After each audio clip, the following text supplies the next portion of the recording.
Now, I've been a die-hard BMW GS man for the last 15 years, owning a succession of BMW GS models.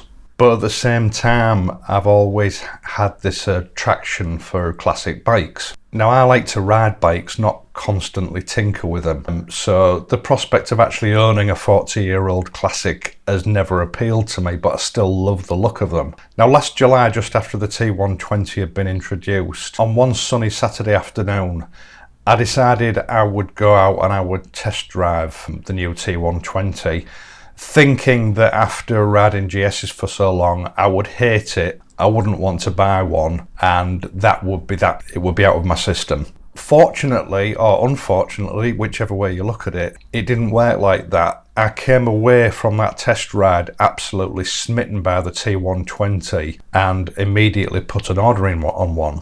Now, I'd had this main channel on YouTube for about 2 years, and initially this was just a way of sharing ride videos with friends and family, although it was left open to the public for anybody else to watch if they wanted to watch it. And over that 2 years, to my surprise, I'd built up almost 200 subscribers. Now, this created a bit of a dilemma for me because I'd already made the decision that I was going to try and push this YouTube lark a little bit further this year. And I worried that moving from the BMW to the Triumph was going to lose me most of my subscribers. So rightly or wrongly, I made the decision to open up a completely new channel, a street bike named Desire. Now, reviewing etc. was a bit of a learning curve for me, and I found it really difficult, and things were going very slowly. Now, in a chance conversation with someone who's a bit better versed in the world of social media than I am,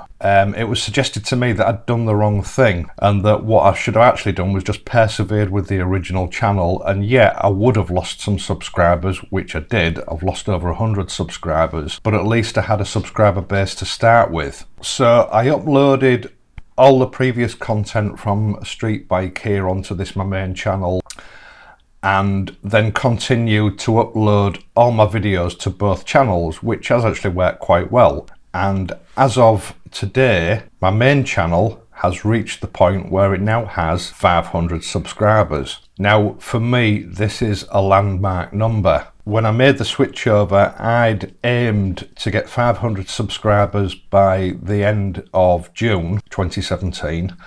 And by the end of December 2017, I'd hoped to have 1,000 subscribers. So this effectively puts me 3 months ahead of where I'd hoped to be. Now, I found this absolutely astounding. I would like to shout out a big thank you to everyone who was subscribed to both channels. You've given me an indication that I might be on the right track with this, that I must be doing something right, and it's given me the impetus to carry on and keep trying to provide great content for you to watch and enjoy. I'd also like to say thank you to those who've watched the videos, even though you maybe haven't subscribed.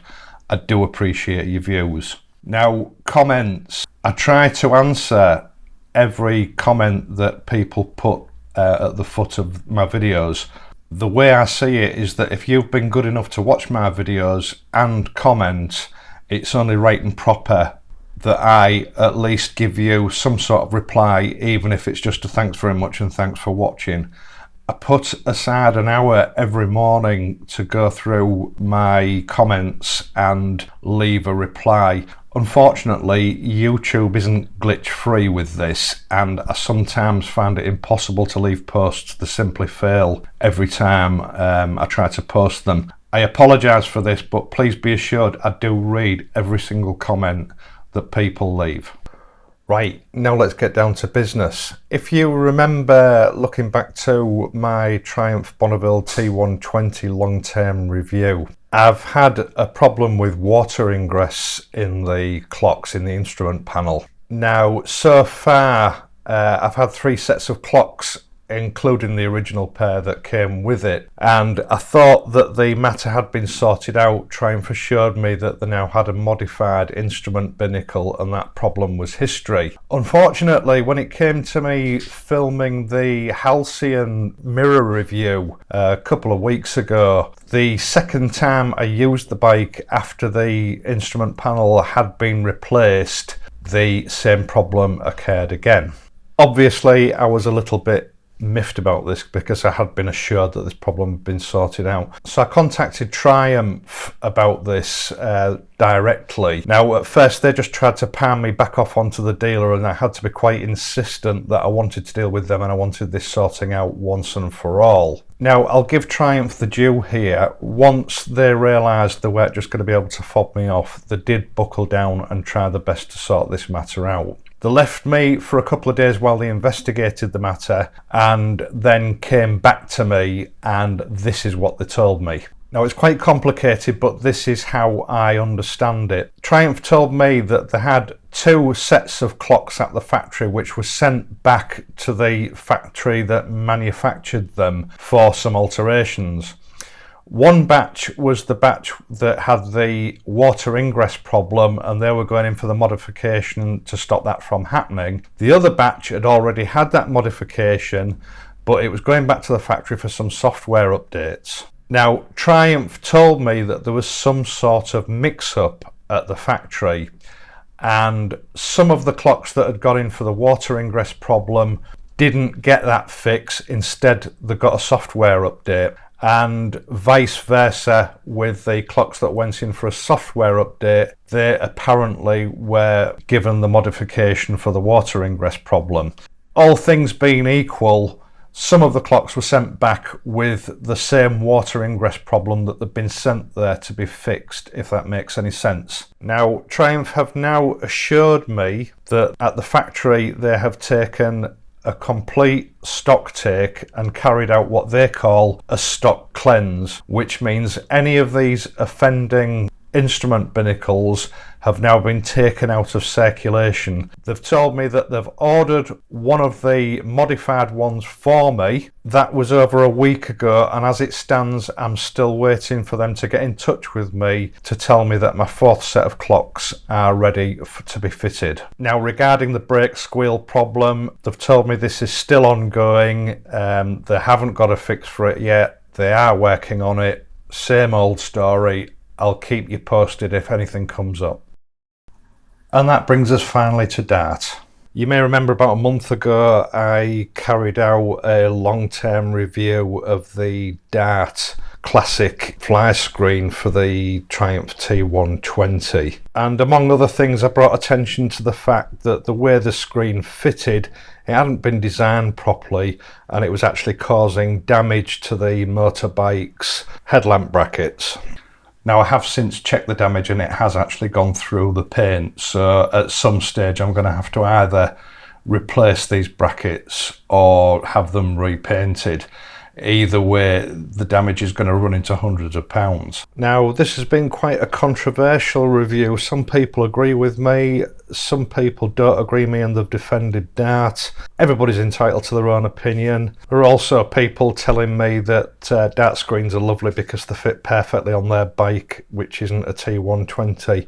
I'd just like to reiterate, I thought I had made this clear. This review relates only to the fly screen for the T120. It doesn't apply to any other motorcycle. Now, this review's had well over 5,000 views between the 2 channels, and it took them a while, but finally DART did respond on both channels. Now, they didn't respond by writing to all the customers that might be affected by this problem.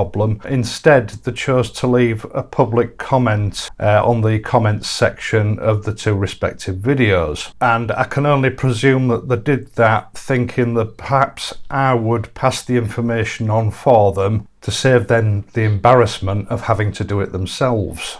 Now, I personally found the initial message that they sent to be quite patronising, that they were sorry that I'd experienced problems with the screen, and that they then went on to give a suggestion as to how the problem might be rectified, stating at the end that that's what most people do.